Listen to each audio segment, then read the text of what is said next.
The morning of September 14th, 1851, began with ash falling on Beaufort County like snow in summer. Plantation owners 20 miles from the Hartwell estate woke to find gray flakes settling on their breakfast tables, drifting through open windows, coating the magnolia leaves with a fine powder that smelled of burned wood and something else, something organic and wrong. By the time riders reached what remained of Hartwell House, the fire had consumed everything. The main residence, the kitchen building, the overseer's cottage, all reduced to charred timbers still smoking in the dawn heat. In the center of the ruins, searchers found Marcus Hartwell's bed frame, iron posts twisted by temperatures that had turned bone to ash. Beside it, a kerosene lamp lay on its side, its glass chimney shattered. And in the quarters beyond the oak trees, 47 enslaved people sat in absolute silence, their faces turned toward the smoke rising from their master's pyre. When the sheriff asked who had been inside the house, no one spoke. When he demanded to know where the girl called Ruth had gone, every face remained blank as stone. Beaufort County, South Carolina, occupied the heart of the Sea Island Cotton Empire, where the Combahee River met the Atlantic and fortunes were measured in bales and bodies. The soil here was rich, the growing season long, and the system of forced labor so entrenched that white families spoke of it the way others discussed weather. Inevitable, natural, beyond question. Marcus Hartwell had inherited his father's estate in 1845, taking possession of 800 acres, a 2-story brick mansion, and 53 human beings whose names appeared in the ledger between entries for livestock and farm equipment. He was 31 years old, educated at the College of Charleston, unmarried, and known in Beaufort society as a man of refined tastes and progressive agricultural methods. He subscribed to journals. He corresponded with other planters about crop rotation and irrigation. He attended church every Sunday and contributed generously to the missionary fund. What he did in darkness was documented only in the bodies of the women who worked his fields and house. The girl called Ruth had arrived at Hartwell Estate in the spring of 1849, purchased at a Charleston auction for $600. She was 14 years old, born on a tobacco plantation in Virginia, sold south when her previous owner died, and his heirs liquidated the estate. The bill of sale listed her as Negro girl, healthy, docile, suitable for housework. She was none of those things by the time September came. Ruth worked in the main house under the supervision of Grace, the head house servant who had lived at Hartwell Estate for 20 years. Grace was 43, sharp-eyed, and skilled at navigating the impossible mathematics of survival. She taught Ruth how to move through rooms without making sound, how to anticipate Hartwell's needs before he voiced them, how to make herself invisible when visibility meant danger. She also taught Ruth things she could not say aloud, which floorboards creaked, where the keys hung in the study, how to read the weather in Hartwell's moods. "He drinks more when the cotton prices fall," Grace told her one afternoon in August of 1850, both of them polishing silver in the pantry. "Drinks more means he gets mean. Mean means you stay out of sight until morning." Ruth understood the code. Grace was warning her that Hartwell had developed a pattern, a rotation through the women of his household that followed no schedule except his appetites. He had summoned Grace herself perhaps 30 times over the years. He had summoned Clara, who worked in the dairy. He had summoned Jane, who cleaned the upstairs rooms. And he had begun summoning Ruth. The first time came in late September of 1849, 3 months after her arrival. Hartwell sent word through Grace that Ruth should bring fresh linens to his bedroom after supper. Ruth was 14 years old and understood what this meant. She climbed the stairs with her arms full of folded sheets, her mind searching desperately for some escape that did not exist. When she reached his door, Hartwell was sitting in a chair by the window, still dressed, a glass of bourbon in his hand. "Set those down," he said, not looking at her. "Then come here." What happened in that room over the next hour left no visible marks. Hartwell understood the economics of property damage, but it changed something fundamental in Ruth's understanding of the world. Before that night, she had been enslaved but alive, her mind still capable of imagining futures where things might be different. After that night, she understood that some cages had no doors. He summoned her again in October, and again in November. By December, a pattern had emerged. Twice a month, sometimes more. Always after dark. Always with the same careful brutality that left no evidence anyone beyond the walls of that bedroom would recognize. Grace tried to help in the only way she could. She prepared teas from herbs that prevented pregnancy, bitter concoctions Ruth drank without question. She taught Ruth how to clean herself afterward, how to hide the evidence of what had been done. She never spoke of it directly, never named what they both knew. Some knowledge was too dangerous to voice. By the summer of 1851, Ruth was 16 years old and no longer recognized herself. The girl who had arrived from Virginia was gone, replaced by someone who moved through the world like smoke, present but untouchable. Her mind carefully separated from her body because that separation was the only sanctuary left. But separation has limits. The Hartwell household ran on rhythms older than memory, daily cycles that seemed natural only because no one questioned them. The enslaved population woke before dawn, worked until sunset, slept in quarters that had stood in the same clearing for 3 generations. White visitors to the estate remarked on how well-ordered everything appeared, how the fields stayed clean and the house maintained its elegance despite the absence of a mistress to oversee domestic affairs. They did not ask why Hartwell never married. They did not ask why the women in his household rarely looked directly at guests. They did not ask because asking would require acknowledging what everyone already knew and collectively agreed to ignore. The system protected itself through practiced blindness. Hartwell employed an overseer named Thomas Wickham, a lean man from Georgia who managed the field workers with calculated cruelty. Wickham lived in a cottage 50 yards from the main house, kept detailed records of cotton yields and labor output, and administered punishment with the methodical precision of someone who viewed human suffering as a management tool. 10 lashes for tardiness, 20 for talking back, 50 for attempting to run. The county records from Beaufort showed that Wickham filed reports twice yearly, documenting the plantation's productivity. Bales produced, acres planted, tools purchased. The human costs never appeared in those columns. The woman who died in childbirth was listed as a loss of property value. The man who collapsed from heat stroke was noted as a temporary reduction in labor capacity. The children born into bondage were assets added to the estate's total worth.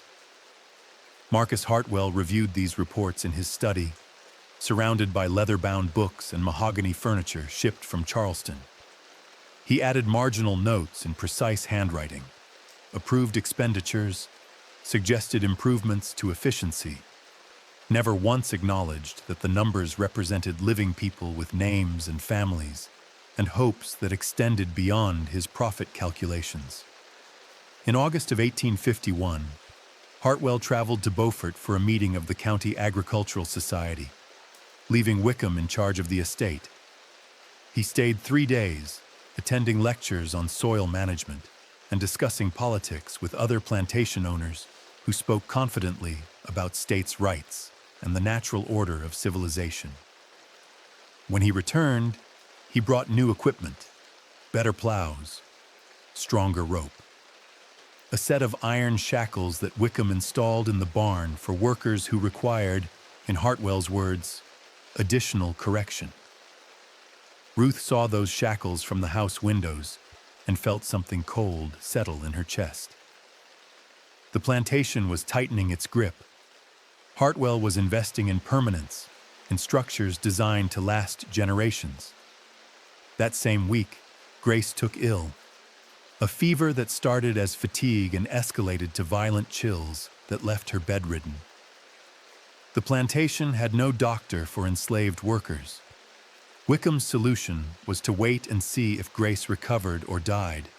Since calling a physician would cost money Hartwell preferred not to spend. Ruth found herself managing the household alone. She cooked Hartwell's meals, cleaned his rooms, maintained the fiction that everything was normal while Grace lay in the quarters, shaking with fever, her skin burning hot to the touch. On September 1st, Hartwell summoned Ruth to his bedroom earlier than usual. 6 in the evening, still light outside. She climbed the stairs with a sense of dread that had become so familiar it felt like part of her skeleton. This time was different. This time he was drunk before she arrived, bourbon thick on his breath, his movements sloppy and violent in ways they had not been before. He grabbed her wrist hard enough to leave bruises, shoved her toward the bed with a force that made her stumble. And when she tried to move away, tried to create even an inch of distance, he hit her across the face with the back of his hand. The blow split her lip and sent her reeling into the bedpost. Blood filled her mouth, warm and metallic. For a moment, Ruth's mind went completely white, not with pain, but with a clarity so sharp it felt like breaking through ice into freezing water. She understood in that instant that this would not stop, that Hartwell would use her until she broke, then replace her with someone younger. That Grace's illness meant Ruth had no protection, no guidance, no ally who understood the specific horror of what happened in this room. That the system was designed to isolate its victims, to make them believe they were alone in their suffering, to prevent any collective resistance. And she understood something else. Something that had been building in her mind for 2 years, but had never crystallized until this moment. She was going to die here, either slowly, worn down by years of abuse until her body gave out, or suddenly, when Hartwell's violence escalated beyond what flesh could survive. The math was simple and absolute, unless she changed the equation. The kitchen building at Hartwell Estate stood 20 feet from the main house, connected by a covered walkway that kept rain off servants carrying food. Inside, copper pots hung from ceiling hooks, cast iron cookware sat ready on the brick hearth, and bottles of lamp oil lined a shelf near the door. The oil was expensive, imported from Pennsylvania, used for the household lamps that made nighttime reading possible for a man who valued his evening correspondence. Ruth had filled those lamps 100 times. She knew exactly how much oil each one held, how the liquid caught the light when you tilted the bottle, how it smelled faintly of earth and ancient plant matter compressed into fuel. She also knew it burned. After the incident on September 1st, Ruth moved through the house with a new kind of attention. She still performed her duties, still cooked Hartwell's meals and cleaned his rooms and appeared when summoned.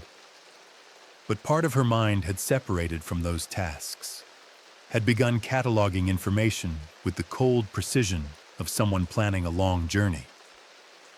The layout of the house. 2 stories, brick construction, wooden floors and staircases. Hartwell's bedroom on the 2nd floor, east wing, windows facing the fields. The study directly below. The parlor and dining room on the ground level. Servants' access through the back kitchen door. The front entrance reserved for Hartwell and his rare guests. the household's schedule. Hartwell retired to his bedroom around 9 each evening. He read for an hour, sometimes 2, lamp burning on the bedside table. He kept a decanter of bourbon within reach, refilled each afternoon. He slept heavily once the alcohol took effect, often not waking until dawn. The location of keys, study desk, top drawer. One set for the main house, one for the outbuildings, one for the locked cabinet where Hartwell kept documents and a small amount of cash. Ruth had seen them many times while cleaning, had memorized their shapes without fully understanding why. Now she understood. Grace recovered slowly from her fever, returning to light duties by mid-September. She noticed the bruise on Ruth's face but said nothing directly. Instead, she began teaching Ruth things that seemed unrelated to housework. How to move through the quarters without being seen from the overseer's cottage. Which paths through the woods led away from the main roads. The names of families on neighboring plantations who might offer shelter to someone in desperate need, though she never explained what kind of need she meant. One evening in late September, Grace and Ruth sat together in the kitchen after supper, supposedly washing dishes. The sun had set, and only a single lamp lit their work. "You can't run," Grace said quietly, her hands still moving through the dishwater. "They'll catch you. Dogs, patrollers, bounty hunters. You might make it 10 miles, maybe 20 if you're lucky. Then they bring you back, and what happens next makes everything before seem gentle." Ruth didn't respond. She kept scrubbing a pot that was already clean. "But," Grace continued, her voice barely above a whisper, "there are other kinds of leaving." The weight of those words hung between them. Ruth understood that Grace was offering something more valuable than escape routes.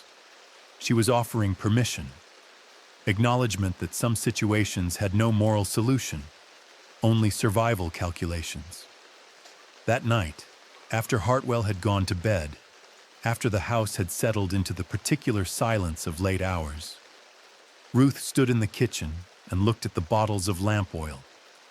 She picked one up, felt its weight, imagined what would happen if she carried it upstairs and simply poured it across Hartwell's bedroom floor while he slept. The fire would spread fast in a wooden house filled with fabric and furniture. The smoke would wake him, but by then the flames would have blocked the door.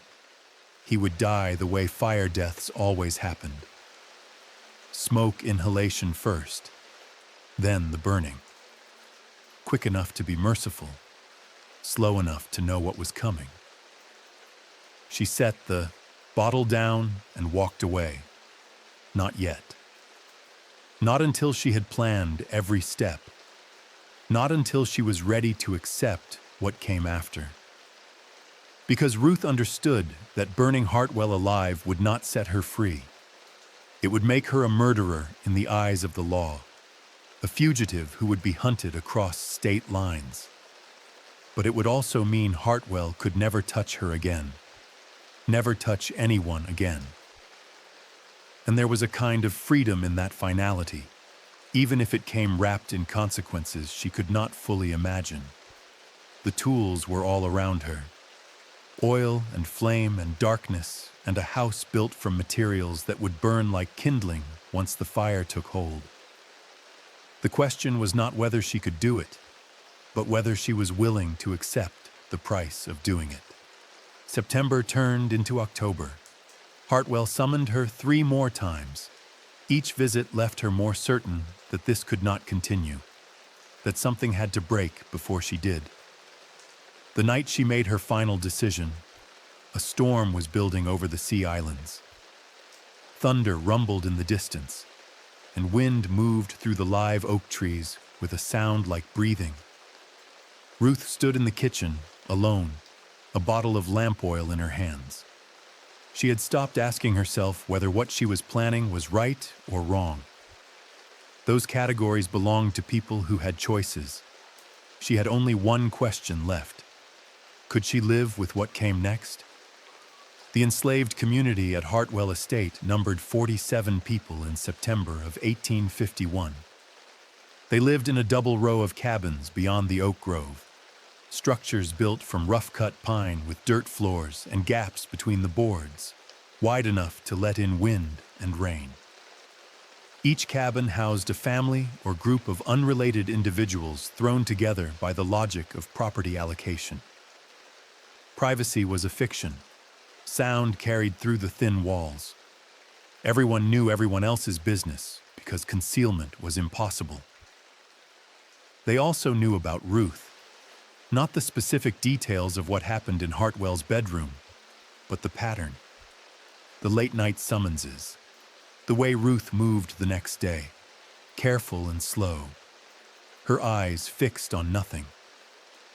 The other women recognized the signs because they had lived them themselves or watched their mothers and sisters live them. The system was designed to be visible enough to terrorize the community while remaining unspoken enough to preserve the fiction of propriety. A woman named Sarah, 40 years old and mother to 3 children, worked in the fields but kept a garden plot behind her cabin where she grew herbs and vegetables. She had been at Hartwell Estate for 15 years, since Marcus Hartwell's father owned the property. She had survived 3 overseers, 2 changes in crop rotation, and countless acts of casual cruelty that white people called discipline.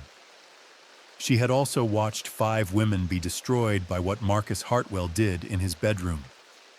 One had died in childbirth, carrying a child everyone knew was Hartwell's, despite the official fiction that enslaved women simply became pregnant through mysterious means. One had been sold away after she tried to refuse, sent to a sugar plantation in Louisiana where the average life expectancy was 7 years. One had walked into the Combahee River and drowned herself, her body found 3 days later caught in the marsh grass. 2 had simply broken, their minds retreating to places where Hartwell's hands could not reach, leaving behind bodies that moved through daily tasks like clockwork that had forgotten its purpose.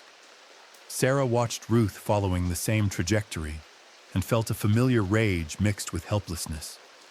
There was nothing she could do. No appeal to make, no authority to petition, no law that recognized what was happening as a crime. The system was built to prevent exactly this kind of intervention. So Sarah did what she could. She brought Ruth extra food when supplies ran low. She sat with her sometimes in the evening after work, not speaking, just offering the comfort of shared presence. She made sure Ruth knew where to find her if the worst happened, if Ruth needed help with an unwanted pregnancy or an injury too severe to hide. But she also watched Ruth's face harden over the months, watched the light behind her eyes change from fear to something colder and more calculating. By late September, Sarah recognized that look. She had seen it before in people who had reached the edge of what they could endure and were planning something irreversible. One evening in early October, Sarah found Ruth sitting on the step of Grace's cabin, staring at nothing. Sarah sat down beside her without asking permission. "Whatever you're thinking," Sarah said quietly, "think it through all the way. Don't just plan the doing, plan the after." Ruth didn't respond for a long moment. Then, barely audible, "There is no after. There's always an after, even if it's not the after you want." Ruth turned to look at her, and Sarah saw something in that gaze that made her chest tighten. Not desperation, not fear, just a cold certainty that reminded Sarah of stone settling into place after a foundation is poured.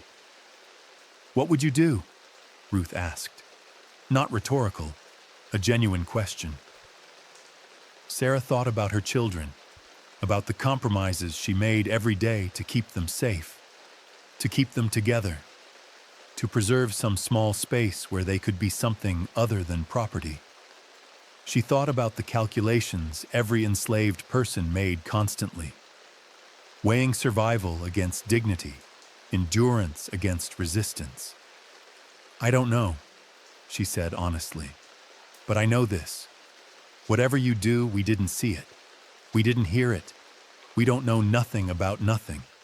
That's how we survive what comes next."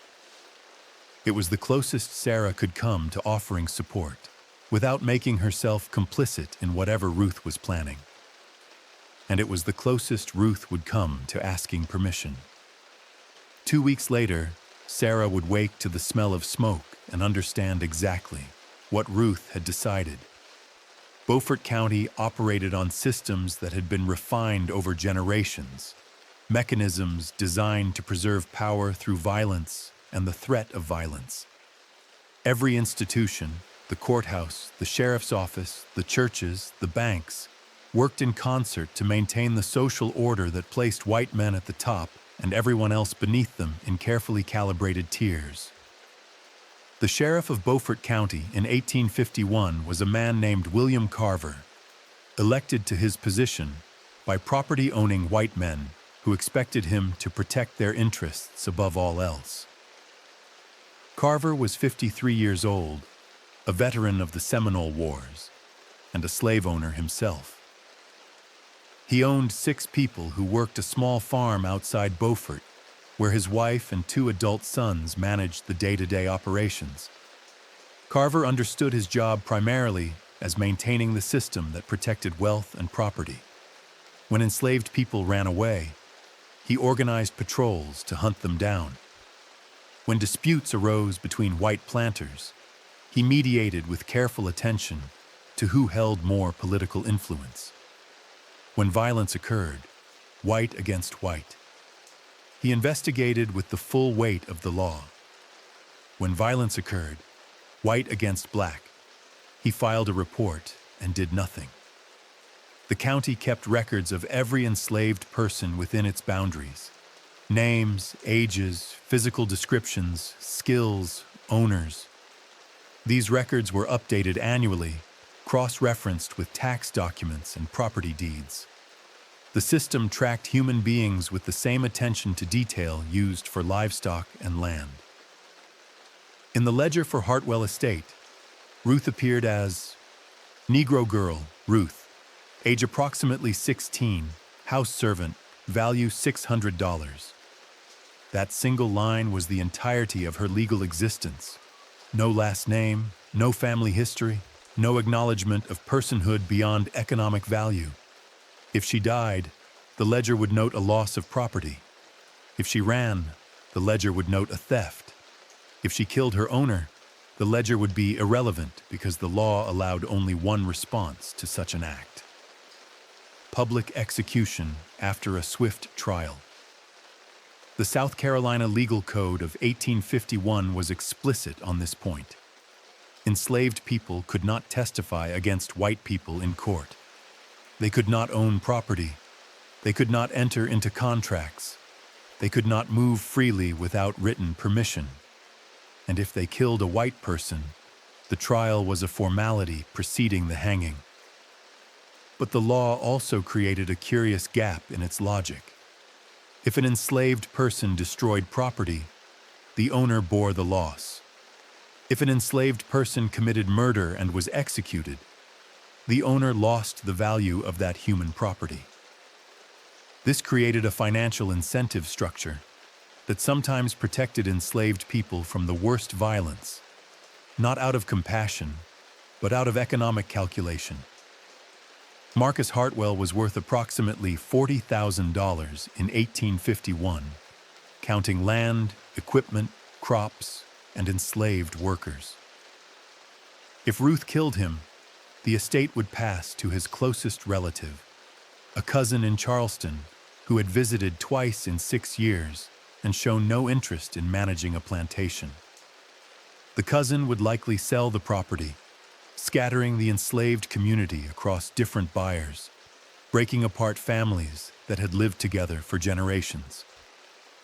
This was the web of incentives and consequences that surrounded every action Ruth might take. Not just her own survival, but the survival of 46 other people whose fates were tied to the estate's stability. The church in Beaufort offered no alternative. Reverend Samuel Prentice preached every Sunday about Christian duty and the divine order that placed masters over servants. He quoted scripture. He spoke of patience and obedience as virtues that would be rewarded in heaven. He collected donations from plantation owners and used them to fund missionary work that taught enslaved people to read just enough to study the Bible, but not enough to read newspapers or write passes. Prentice knew about men like Marcus Hartwell. He knew because he heard confessions, because he attended social gatherings where planters spoke freely, because the entire white community understood what happened behind closed doors and agreed collectively to never name it directly. When questioned years later about conditions on the plantations in his parish, Prentice would say he had no knowledge of any cruelty beyond the normal discipline required to manage agricultural labor. He would say he never heard complaints. He would say the enslaved people in his community seemed content. These were not lies exactly. They were the practiced blindness that allowed good men to participate in evil systems while maintaining their self-image as moral beings. The banks in Charleston held mortgages on properties throughout the Sea Islands. They accepted enslaved people as collateral, appraising them like furniture or livestock. If a planter defaulted on a loan, the bank seized human beings and sold them to recover the debt. The ledgers recorded these transactions in columns marked "Assets Liquidated." Every institution was complicit. Every structure designed to prevent exactly the kind of resistance Ruth was planning. And everyone knew it. The question was whether knowing mattered when the machinery of silence was powerful enough to erase truth the moment it threatened power. Grace had been teaching Ruth to read in secret for over a year, a crime punishable by whipping under South Carolina law. They worked in the early morning hours before Hartwell woke, using a primer Grace had hidden behind a loose board in the kitchen. The book was worn from use, its pages soft as cloth from being folded and unfolded countless times.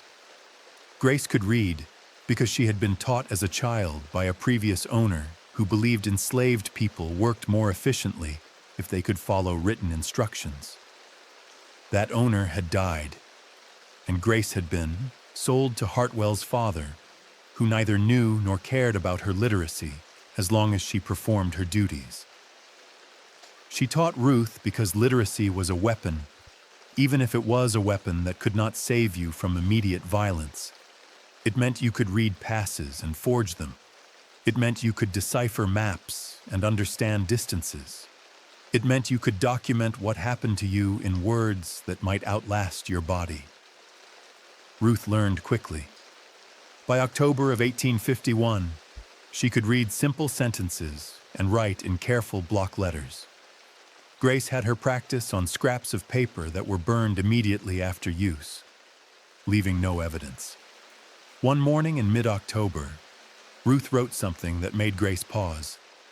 His name was Marcus Hartwell, and he was a monster. 7 words. Simple, direct, true. Grace looked at the paper, then at Ruth. Why did you write that? Because someone should know, even if it's just us, even if it burns in a minute. Grace folded the paper carefully and held it over the lamp flame until it caught fire. They watched it turn to ash together, neither speaking. The knowledge survived even after the evidence disappeared. Ruth had also been collecting objects, small things that went unnoticed in the daily inventory of the household.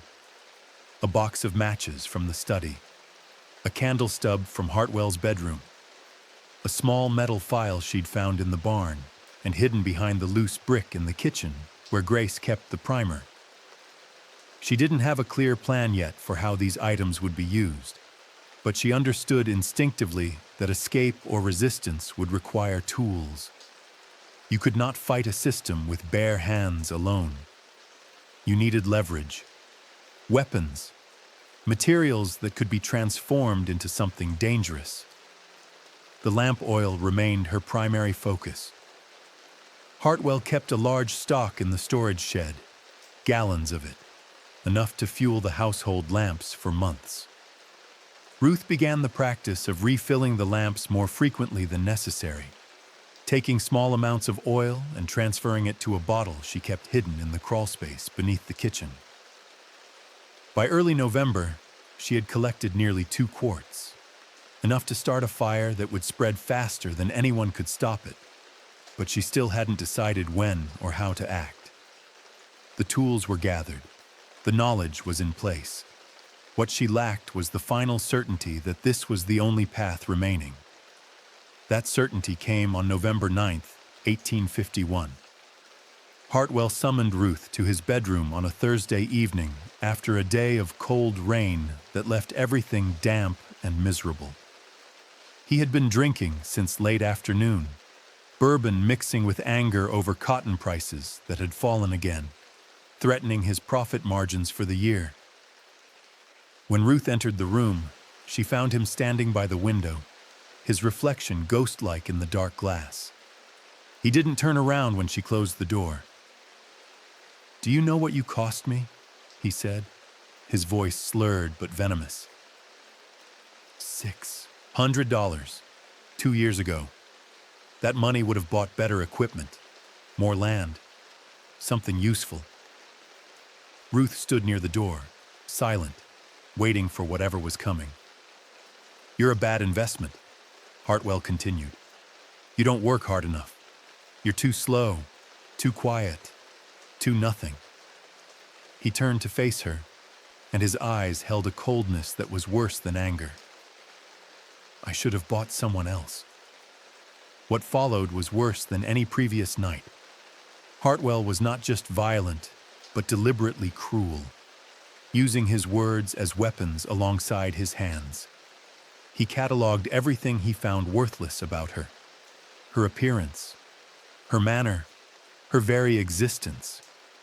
And when he was finished, when Ruth lay on the floor with blood in her mouth and her mind screaming for this to end, he told her to clean up the mess and get out. She walked back to the quarters in the rain, her body a map of fresh injuries that would fade to bruises by morning. Sarah saw her come in and said nothing, just brought water and cloths and sat with her while Ruth cleaned herself as best she could. "Tonight?" Sarah asked quietly. Ruth nodded. "The storm will help. Sounds will carry less. Fire will spread faster with the wind." It was the most explicit acknowledgement of what Ruth was planning that anyone had voiced. Sarah was offering tactical advice, making herself complicit through silence and support. "They'll know it was me," Ruth said. "They'll suspect. But knowing and proving are different things. And if you're not here to question, they can't make you confess." "Where do I go?" Sarah told her. There was a network, fragile and dangerous, of people who helped runaways. A farm 8 miles north, owned by a free black family who took in fugitives and moved them along to the next station. If Ruth could reach that farm before dawn, before the alarm was raised, she might have a chance. Not a good chance. Maybe 1 in 10 of making it to a free state. But 1 in 10 was better than 0. Ruth returned to her cabin and waited for the house to settle into sleep. Around her, the quarters were quiet except for the rain and the occasional sound of someone coughing or a child crying briefly before being soothed back to silence. She thought about the 46 people who would wake tomorrow to find Hartwell dead and their world transformed. Some would be relieved. Some would be terrified. All would be implicated simply by being present when a white man died at the hands of someone he had owned. The guilt of that realization nearly stopped her. But then she thought about Hartwell's hands, his voice, the way he had looked at her like she was nothing more than an object he had purchased and could destroy at will. She thought about the 5 women Sarah had mentioned, the ones who had died or been broken before Ruth arrived, the ones who would come after if this continued. Sometimes justice looked like murder because the law had failed so completely that murder was the only option left. At 11, that night, Ruth took the bottle of lamp oil she had hidden and walked through the rain toward the big house. The Hartwell mansion had been built in 1798 by Marcus Hartwell's grandfather, constructed from brick and timber in the Georgian style popular among wealthy planters who wanted their homes to announce prosperity and permanence. 3 chimneys rose from the roof. Wide windows let in the coastal light. A central staircase led to the 2nd floor, where family bedrooms and guest rooms occupied the east and west wings.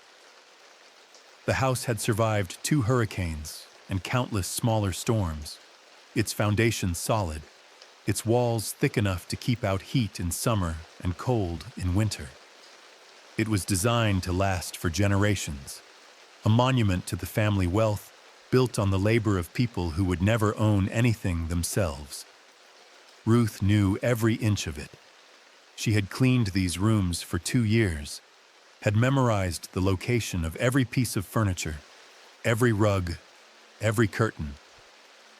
She knew where the old wood was driest, where the draft pulled strongest, where a fire would take hold fastest. She entered through the kitchen door, which she had left unlocked earlier that evening. The main house was dark and silent. Hartwell was asleep upstairs, his lamp extinguished, his body heavy with bourbon. The storm masked the sound of Ruth's footsteps as she moved through the downstairs rooms. She started in the study, poured oil across the wooden desk where Hartwell kept his ledgers, soaked the curtains that framed the tall windows, drizzled it along the baseboards where dust and old wood would catch quickly. The smell was strong, chemical and organic at once, but the rain and wind covered it. She moved to the parlor next. More oil on the furniture, the rugs, the portrait of Hartwell's father that hung above the fireplace. She worked methodically, without hurry, giving herself time to be certain about what she was doing. This was not impulse. This was not madness. This was a decision made with full awareness of its costs. When the downstairs was prepared, Ruth climbed the stairs to the 2nd floor. The wood creaked softly beneath her feet, familiar sounds that would not wake Hartwell. She could hear him breathing in his bedroom, the heavy rhythmic sound of someone deep in alcohol-induced sleep. She stood outside his door for a long moment, the bottle of oil in her hands, making her final calculations. If she turned back now, she could clean up the oil downstairs, could destroy the evidence, could continue surviving the way she had been surviving, could endure. But endurance had a limit, and Ruth had reached it. She opened Hartwell's bedroom door slowly. The hinges made no sound. Inside, she could see his shape in the bed, one arm flung across the pillow, his face turned toward the window. The kerosene lamp sat on the bedside table, unlit but full of fuel. Ruth poured the remaining oil across the floor in a path from the door to the bed. She poured it on the curtains, on the rug, on the bedposts. Hartwell did not wake. The bourbon had taken him too deep. Then Ruth took the box of matches from her pocket and struck one against the rough brick of the fireplace. The flame caught with a small hiss. She touched it to the oil on the floor and watched the fire spread like water running downhill, blue and orange and bright enough to paint the room in colors that looked like sunset and hell combined. The fire reached the bed before Hartwell woke. When he did, his first sound was confusion, not fear. A question half formed before the smoke choked it off. Ruth stood in the doorway and watched him realize what was happening. watched him try to stand and collapse as the smoke filled his lungs, watched the flames catch the bedding and his nightshirt and his hair. She watched until she was certain he could not escape. Then she turned and walked down the stairs, through the burning house, out into the rain that would not be enough to stop what she had started. Behind her, Marcus Hartwell died the way he had lived, screaming. The fire spread faster than Ruth had calculated, fed by the oil and the old dry wood and the draft that pulled through the house like breath through lungs. By the time she reached the quarters, flames were visible through every window on the first floor, and smoke poured from the second-story bedrooms in thick black columns that climbed toward the storm clouds. People began emerging from their cabins, drawn by the smell and the light. They stood in the rain, watching the big house burn, their faces illuminated by the orange glow. No one spoke. No one ran to fight the fire. They simply watched. Sarah found Ruth standing at the edge of the clearing, still holding the empty oil bottle. She took it from Ruth's hands without a word and walked it to the creek, where she threw it into the deepest part of the current. When she returned, she said, "You need to go now, before the neighbors come, before Wickham figures out what to do." Ruth nodded but didn't move. She was watching the fire consume the second floor, watching the roof begin to cave in where the support beams had burned through. Somewhere in that inferno was Marcus Hartwell's body, turning to ash and bone fragments that would be indistinguishable from the burned timber. Grace appeared beside Ruth and pressed something into her hand. A cloth bundle containing bread, dried meat, and a pass that Grace had forged years ago and kept hidden for exactly this kind of emergency. The pass identified Ruth as a freed woman traveling north to visit family. It would not stand up to close scrutiny, but it might buy her hours if she was stopped by patrollers who could not read well enough to spot the forgery. "The fire will spread to the outbuildings," Grace said. "Maybe the quarters if the wind shifts. We need to move everyone to the far field until it burns out." It was a practical concern delivered in a flat voice that told Ruth everything she needed to know. Grace was choosing the living over judgment. Whatever Ruth had done, the community would survive it. "I'm sorry," Ruth said. "Don't be sorry. Just live. Make it mean something." Ruth looked at the 46 people gathered in the rain, watching their world transform. Some would be sold when the estate was liquidated. Some would be scattered. All would carry the memory of this night for the rest of their lives. She wanted to say something that would justify what she had done, that would make the cost they would bear worth it. But there were no words for that calculus. She had chosen her survival over their stability, and that choice was irreversible. So she said nothing.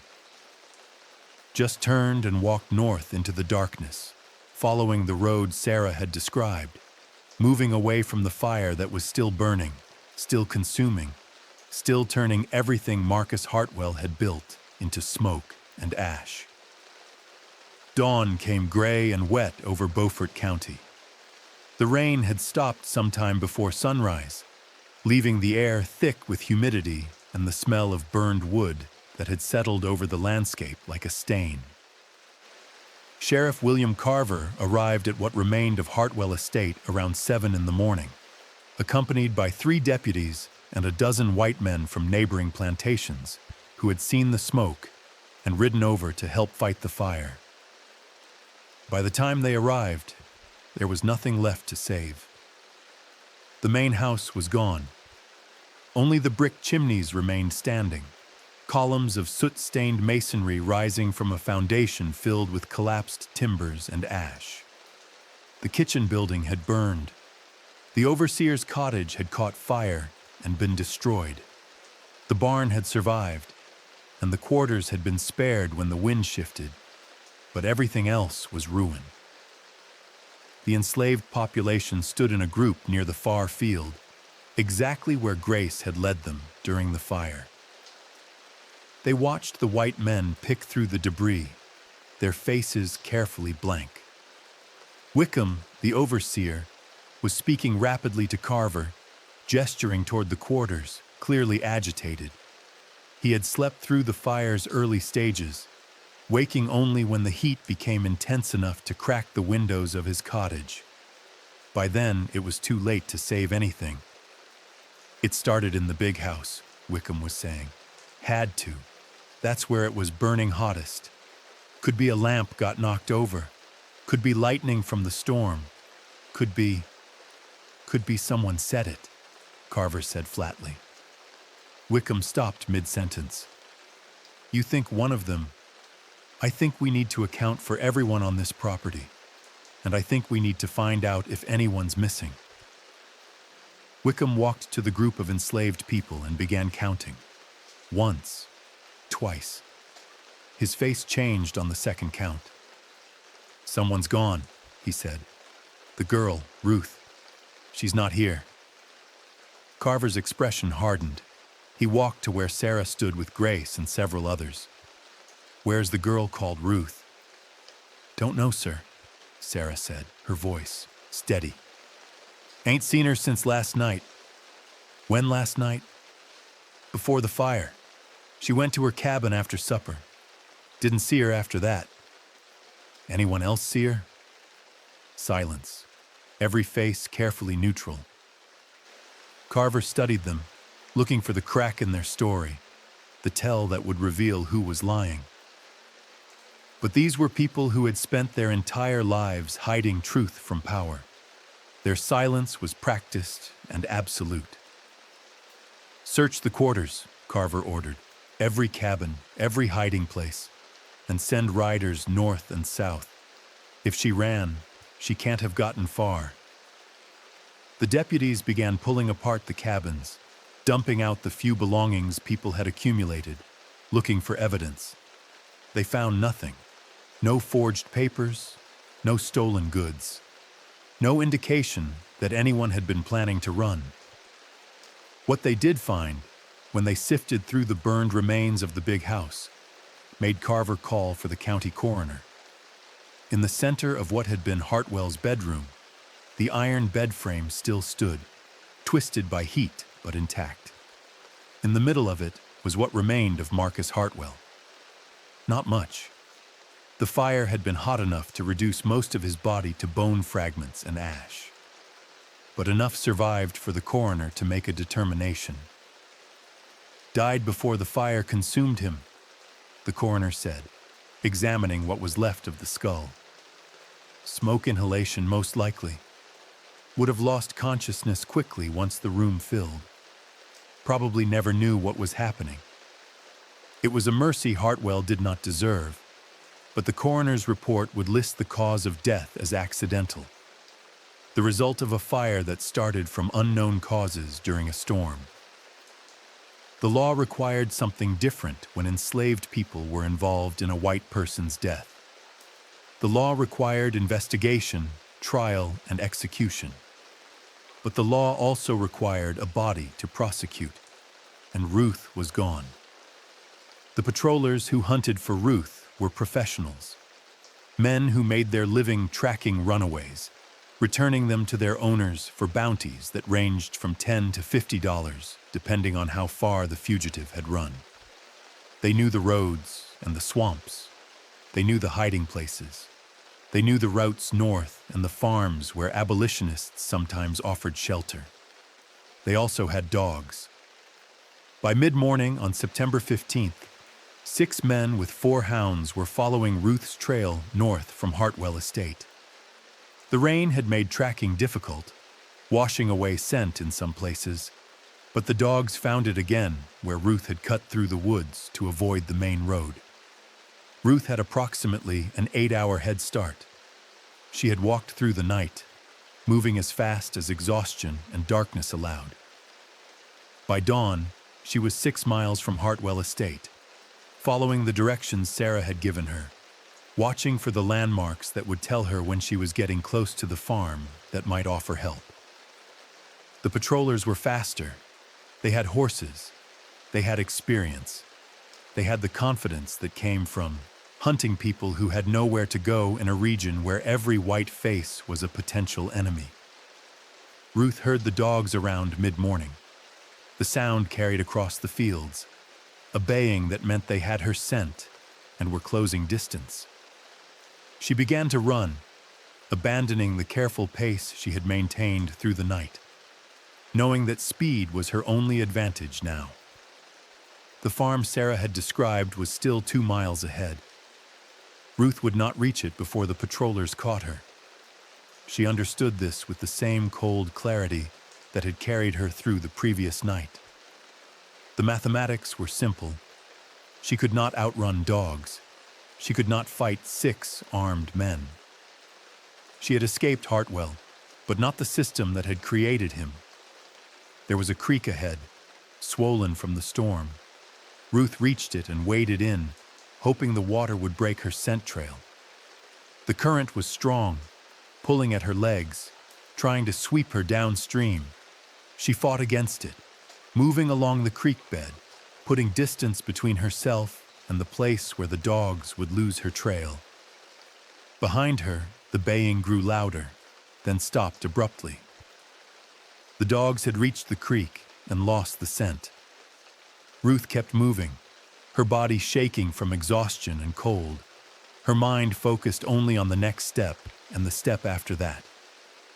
She stayed in the water for half a mile before climbing out on the far bank. Her clothes were soaked. Her feet were bleeding from cuts inflicted by rocks and broken branches. But she was still moving, still free, still alive. The patrollers found where she had exited the creek within an hour.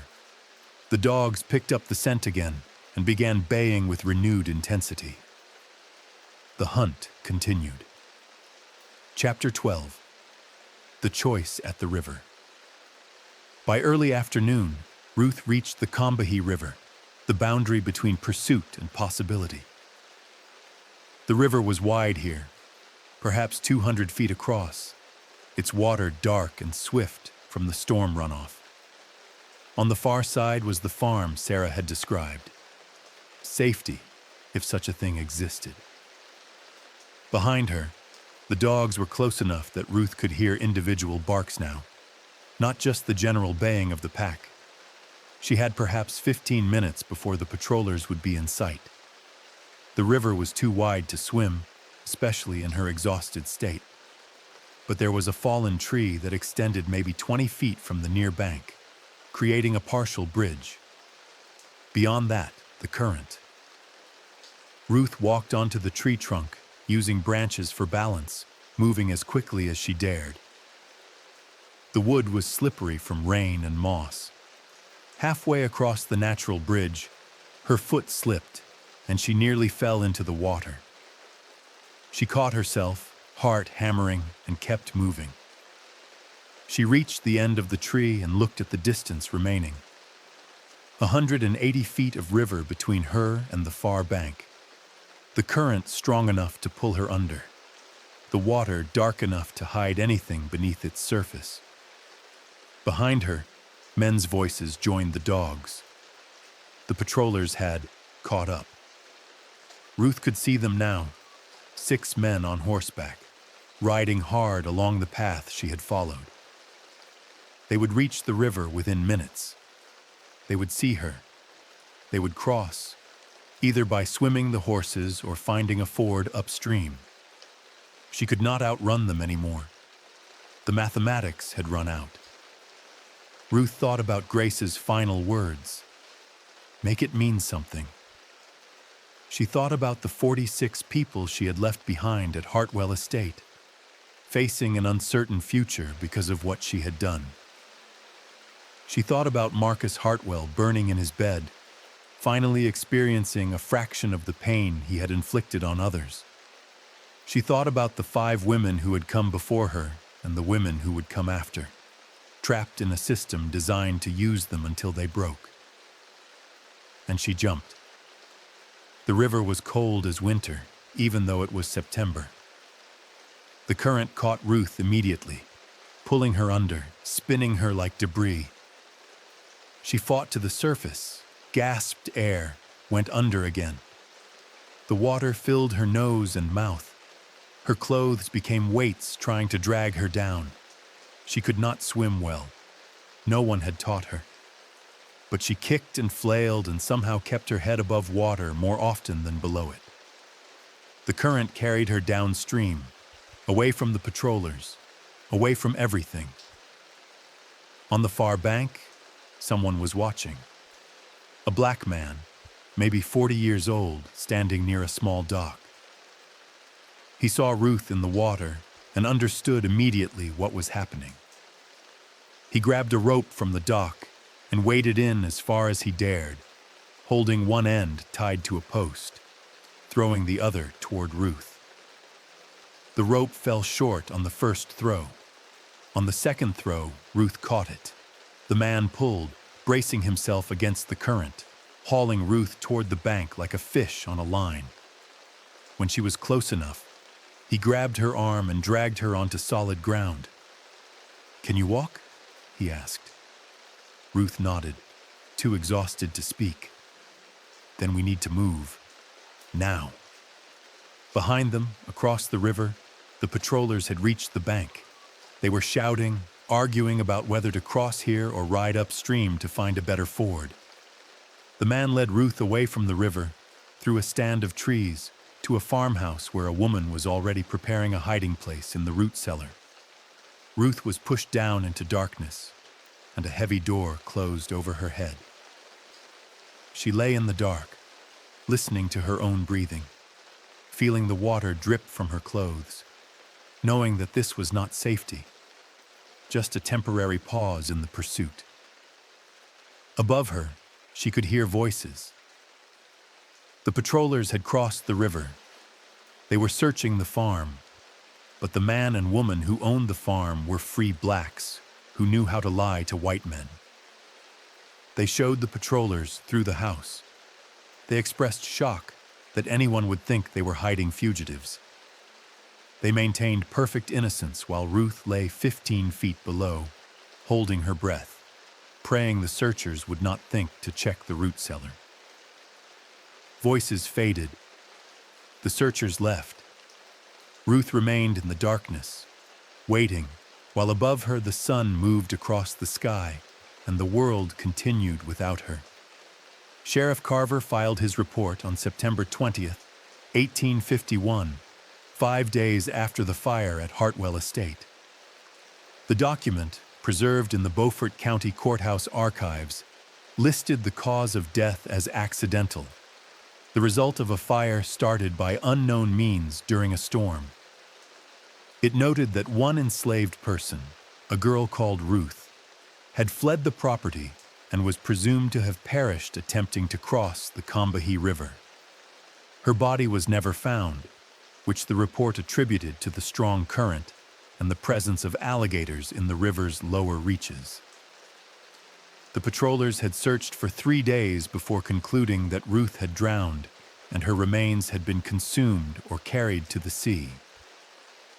The report made no mention of arson, made no connection between Ruth's disappearance and the fire that killed Marcus Hartwell, made no reference to the pattern of abuse that had driven a 16-year-old girl to commit an act that required planning, courage, and the willingness to accept any consequence. The report was designed to close the case, not to reveal truth. Marcus Hartwell's cousin from Charleston arrived on September 22nd to assess the estate and determine its value. He walked through the ruins with a land assessor and made quick calculations. The property was worth more sold than rebuilt. The enslaved population was worth more divided among multiple buyers than kept together. Within a month, every person who had lived at Hartwell Estate was sold. Sarah went to a rice plantation on the coast. Grace was purchased by a family in Beaufort who needed a cook. The others were scattered across South Carolina and Georgia, their community broken apart as thoroughly as if it had never existed. None of them spoke about the night of the fire.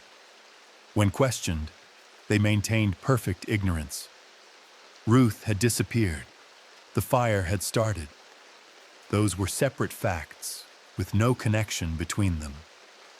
The white community accepted this story because accepting it was easier than confronting what it meant if the alternative was true. If an enslaved girl had burned her master alive, that meant the entire system was vulnerable.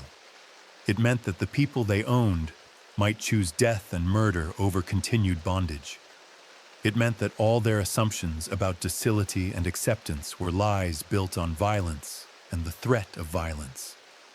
Better to believe in accidents and coincidence than to acknowledge what power looked like when it flowed in the opposite direction. Ruth spent 3 weeks in the root cellar and hidden spaces of farms between the Combahee River and the North Carolina border. She moved at night, guided by people who asked no questions and expected no thanks. The network was fragile, held together by courage and the shared understanding that some fights were worth dying for. She crossed into North Carolina in early October, traveling with false papers that identified her as a freed woman named Sarah Coleman. The papers were good enough to pass casual inspection, and Ruth had learned to carry herself with the confidence of someone who had nothing to hide. She worked her way north through a series of temporary positions, washing clothes in Raleigh, cooking in Richmond, cleaning rooms in a boarding house in Baltimore. Each job paid little and demanded much, but each job was hers to leave if she chose. That freedom, the ability to walk away, was worth more than Ruth could calculate. She reached Philadelphia in November of 1851 and found work with a Quaker family who asked where she had come from, but did not press when she declined to answer in detail. They were part of the abolition movement, and they understood that some histories were too dangerous to speak aloud. Ruth lived in Philadelphia for 6 years. She learned to read well, then to write with confidence. She attended lectures. She joined a church. She built a life that had nothing to do with Marcus Hartwell or Beaufort County or the fire that had freed her. In 1857, she married a free black carpenter named James Foster and took his name. They had 3 children who grew up knowing their mother had come from the South, but never knowing the full story of how she had escaped. Ruth never returned to South Carolina, never contacted anyone from Hartwell Estate, though she thought about Sarah and Grace constantly. Never spoke publicly about what she had done on the night of September 14th, 1851. But she kept a journal, written in careful script, documenting everything: the abuse, the planning, the fire, the escape. She wrote it as a kind of testament, a record that would survive even if she did not, even if the truth was never acknowledged in any official capacity. The journal survived in her family for 3 generations before being donated to a historical society in Philadelphia in 1923. By then, Ruth had been dead for 40 years, buried in a cemetery under a headstone that listed her name as Ruth Foster and gave no indication of her past. The Historical Society filed the journal in their archives without fanfare. It sat there for decades, a fragile manuscript among thousands, until a graduate student found it in 1978 while researching enslaved women's narratives. The student recognized immediately what she was reading. Not just another slave narrative, but a confession to murder. A first-hand account of resistance that had been deliberate, violent, and carefully planned. The journal was authenticated, cross-referenced with county records, and eventually published in an academic collection in 1985. It created a small controversy among historians who debated whether Ruth's actions constituted justified resistance or criminal violence, whether the burning of Marcus Hartwell was an act of war or murder. The answer, of course, was both. Ruth had killed a man who owned her, abused her, and would have continued doing both until she died or went mad. She had done so knowing the cost, accepting that her freedom would be purchased with his death and her permanent exile from everyone she had known. The law called it murder. History called it resistance. Ruth called it survival. The site where Hartwell Estate once stood is now a soybean field 8 miles southwest of Beaufort, South Carolina. Nothing remains of the buildings except depressions in the earth where foundations once sat, and a scatter of bricks hidden in the undergrowth. The county maintains no historical marker. No tours stop here. The property has changed hands 17 times since 1851, and current owners have no knowledge of what happened on their land nearly 2 centuries ago. But stories persist in the Black community of Beaufort County, passed down through generations in fragments and whispers. They speak of a girl who burned the big house and disappeared into the river. Some versions say she drowned. Some say she flew away. Some say she turned into smoke and drifted north with the wind. Local teenagers sometimes drive out to the old Hartwell property on September nights, daring each other to walk through the fields where they claim you can still smell burning when the wind shifts right. They report seeing lights that might be fireflies or might be something else, a glow that moves between the trees like lanterns carried by people who are no longer there. These stories are folklore, not history. But they preserve a truth that the official records tried to erase. That Ruth existed, that she resisted, that she chose her own terms, even when the system was designed to give her no choice at all. In Beaufort's old cemetery, there is a section where enslaved people were buried in unmarked graves, their bodies returned to earth with no stone to remember them. Somewhere in that section lies Marcus Hartwell, reburied after the fire in a plot his cousin paid for before selling the estate. His gravestone listed his name, his dates, and a verse from Scripture about the righteous inheriting the earth. Time and weather have worn the inscription almost smooth, rendering him as anonymous in death as the people he owned in life. Subscribe if you want the next deep dive.